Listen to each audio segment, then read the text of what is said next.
Let's return to the situation of Jane, who uses a wheelchair and has enrolled in Women's and Gender Studies 101. As you recall, on the first day of class, Jane finds that her classroom is at the top of a flight of stairs and therefore inaccessible to her.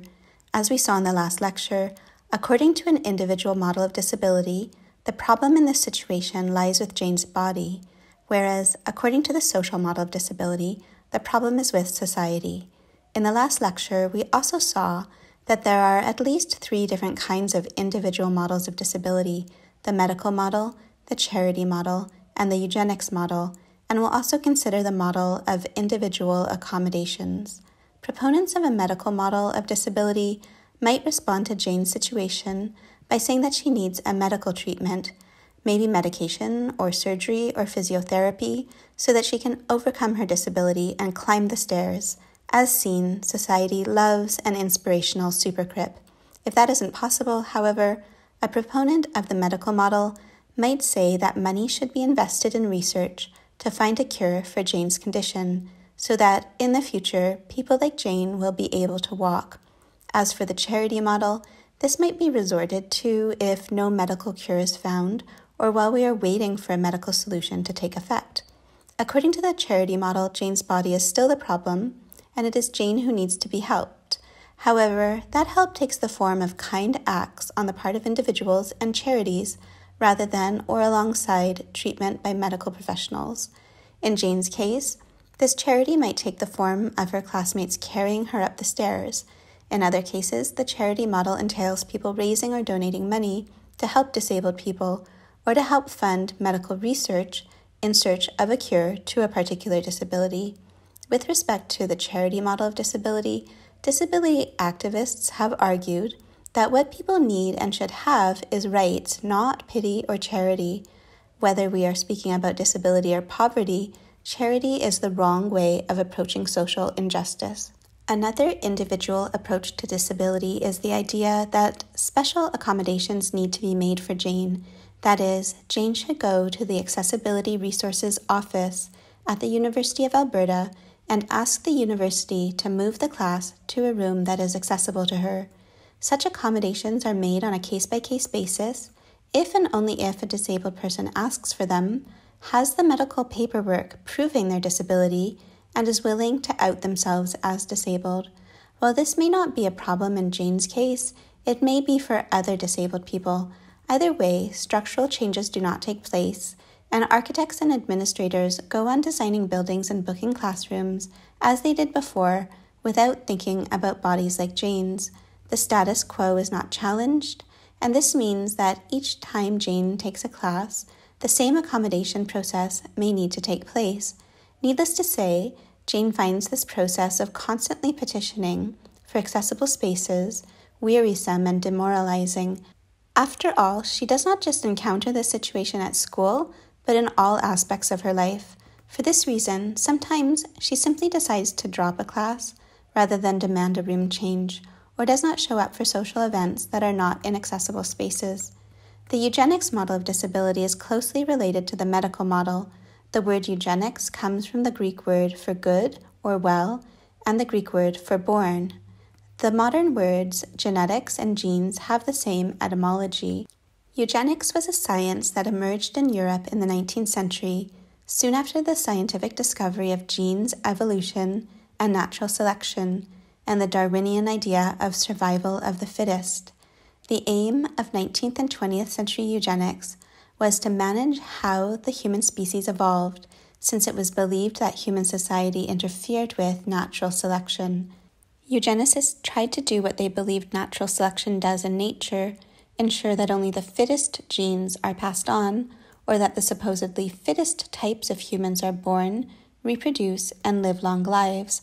Concomitantly, eugenicists tried to manipulate which types of humans are not born by preventing people they deemed unfit from reproducing, allowing certain people to die, or, as in the case of Nazi Germany, actively killing people who were deemed defective or undesirable.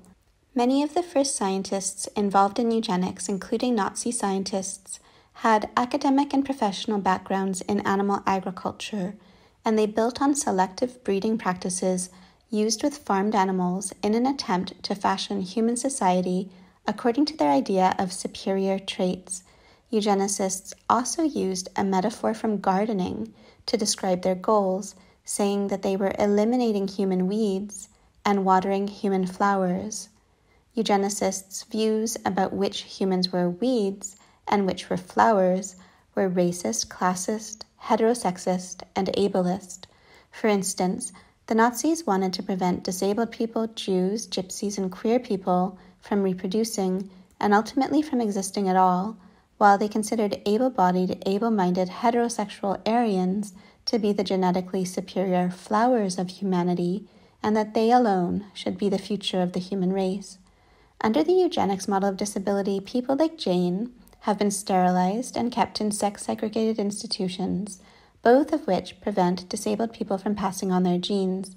Along with disabled people, people with mental illnesses, people of color, Indigenous people, Jews, poor and uneducated people, and queer people have all been involuntarily sterilized in the name of eugenics. While preventing people like Jane from reproducing is called negative eugenics, encouraging able-bodied, able-minded, straight white people to have as many children as possible is called positive eugenics. Negative eugenics prevents people with supposedly bad genes from passing on those genes, while positive eugenics encourages people with supposedly good genes to reproduce.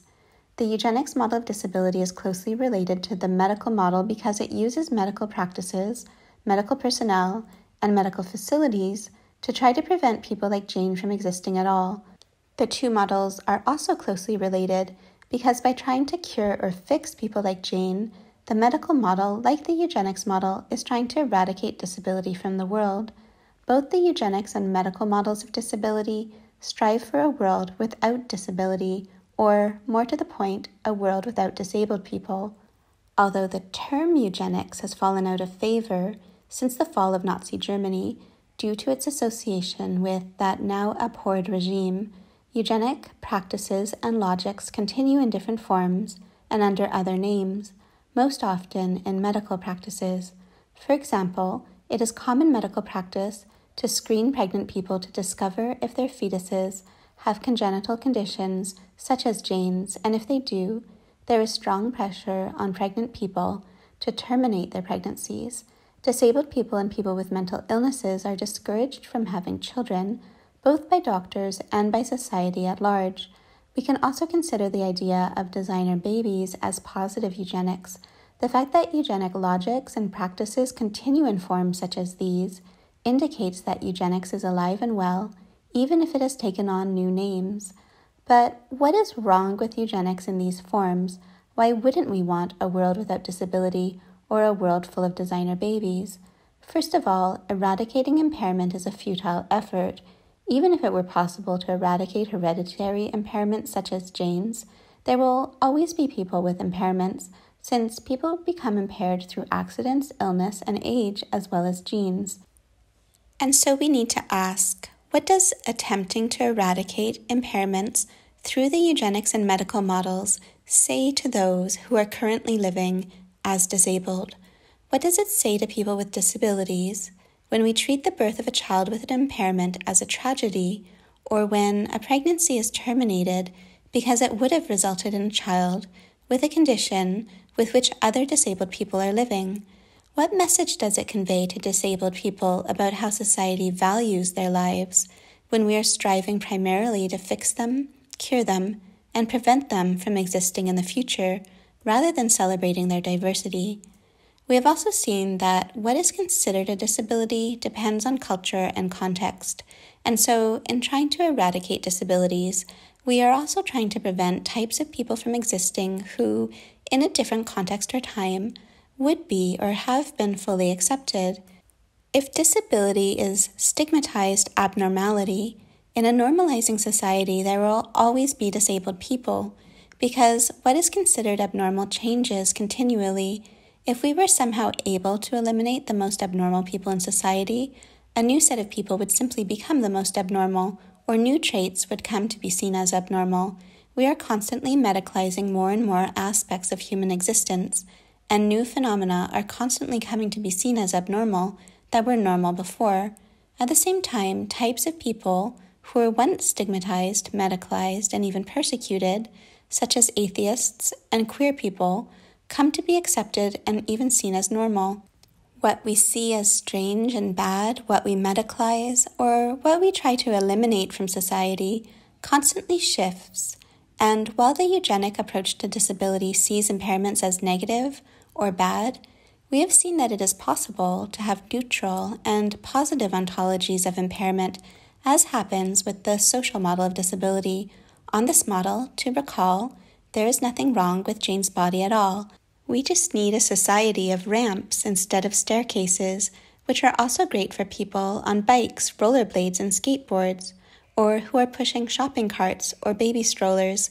We just need spaces and, even more importantly, mindsets that are open to diverse ways of existing in the world as embodied and minded beings. So, with the medical and eugenics models of disability, we might say that we are trying to eradicate something that is not bad, but that is simply natural variation in bodies and minds. We might moreover say that in trying to eradicate disability, we are depriving ourselves of something good, variations among people that, like racial diversity, cultural diversity, and a diversity in genders and sexualities, are part of the richness of human existence.